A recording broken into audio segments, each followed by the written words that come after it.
Bonjour, vous avez l'impression que l'argent n'est pas fait pour vous? Vous voulez optimiser votre budget et vos dépenses? Vous êtes souvent à découvert et vous souhaitez améliorer votre vision et votre gestion de l'argent? Alors, bienvenue sur Budget, le podcast qui t'aide à gérer concrètement ton budget. Définition, réflexion, technique, je vais vous donner mes clés pour dépasser vos croyances limitantes liées à l'argent et pour optimiser votre budget. N'hésitez pas à vous abonner et à partager ce podcast. Bonjour à tous, alors aujourd'hui ça va être un petit podcast, rapide pour voir un peu les questions à se poser avant d'acheter quelque chose, tout simplement. Alors, dans un premier temps, je vais te parler de la méthode Bisou. Je t'en avais déjà parlé dans un podcast précédent, donc je résume rapidement ce que c'est. Donc, la méthode Bisou, c'est donc 4 lettres. B pour besoin. Donc, en ai-je vraiment besoin? C'est l'idée de se poser, c'est la question, à se poser à chaque achat. Le immédiat, est-ce que immédiatement je peux l'acheter ou est-ce que ça a des conséquences sur mon budget? Je vais ensuite te donner une autre méthode concernant l'immédiateté qui marche plutôt pas mal. Ou est-ce que j'attends quelques jours avant de l'acheter? Est-ce comme semblable? Est-ce que j'ai déjà un objet un peu pareil et du coup je pourrais renoncer à cet achat? O comme origine, quelle est l'origine de ce produit? Est-ce que c'est fabriqué en France? Est-ce que c'est fabriqué en Chine? Etc. Ça marche notamment bien si vous avez la fibre écologique, sachant que des fois c'est compliqué d'avoir les infos. Et U comme utile, est-ce que ça va m'apporter un confort primordial? Comment je faisais avant sans lui? Est-ce que j'en ai vraiment besoin?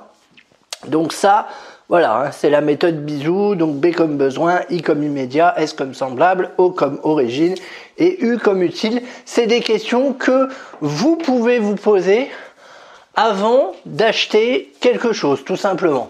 Et c'est efficace notamment pour tout ce qui est achat compulsif. Voilà, ça peut freiner les achats compulsifs dans le sens où si on répond non, j'en ai pas besoin, déjà à la base on n'achète pas, mais alors si en plus on répond non, j'en ai pas besoin, non, c'est pas immédiat, j'en ai déjà un de semblable, l'origine me convient pas et ça n'est pas utile pour moi. Voilà, donc globalement, ça va vous dissuader d'acheter. L'idée, c'est d'être objectif, bien évidemment. On n'est pas dans la subjectivité, on essaye de répondre le plus honnêtement possible aux questions.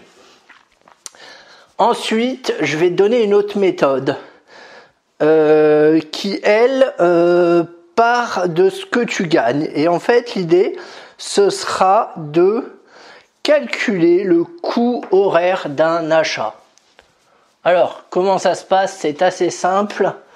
Tu prends ce que tu gagnes comme salaire, tu le divises par le nombre de jours, ça va te donner tout ce que tu gagnes par jour. Tu le divises par 12, t'as ton salaire à l'heure, et du coup c'est là-dessus que tu vas te baser pour évaluer est-ce que tu achètes un objet ou pas. Par exemple, tu vas te dire cet objet représente, 2 heures de travail, par exemple. Est-ce que tu travaillerais 2 heures pour avoir cet objet? Si la réponse est oui et que tu as fait le test Bisou avant, achète-le. Si la réponse est non, l'achète pas. Ça permet c'est une donnée brute en fait. Les données brutes, elles ne sont pas interprétables. C'est pour ça qu'elles sont bien, parce qu'elles sont objectives. Elles ne sont pas subjectives. Et nous, en finance, comme je vous l'ai dit, on vise de l'objectivité, on vise des données brutes, on vise peu d'émotions, je vous en ai déjà parlé. Donc voilà, normalement avec ces deux méthodes-là, la méthode bisou et la méthode du coût horaire, on va dire, j'appelle ça comme ça, normalement vous avez de quoi éviter les craquages non prévus. Voilà, et globalement dans cette méthode-là, non, je vois que des avantages. Après, c'est vrai que c'est un peu chiant à faire à chaque fois, mais globalement, c'est pas trop mal. Vous pouvez vous fixer un certain moment où vous mettez en place le questionnaire bisou et le coût horaire, par exemple, ça peut être pour un objet de plus de je ne sais combien d'euros. Là, je mets ça en place, je me le note, je me le mets dans mes habitudes et voilà, ça peut vous aider les achats qu'on fait sur le moment et qu'on regrette ensuite, ou alors les trucs qu'on achète et qu'on s'en sert pas. Voilà, on en a tous, hein. Waouh, moi je me rappelle une fois j'avais acheté un kit à burger, pour faire des hamburgers maison.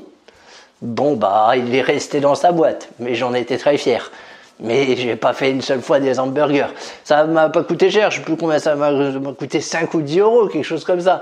Mais au final, c'est un achat totalement inutile que je n'ai pas rentabilisé. L'idée à travers ça, c'est quand même de rentabiliser vos achats, c'est-à-dire qu'ils vous soient utiles, et ensuite essayer de les faire durer le plus longtemps possible. Voilà, j'espère que ce podcast t'a plu. Il était relativement court, mais je te dis cependant à très vite.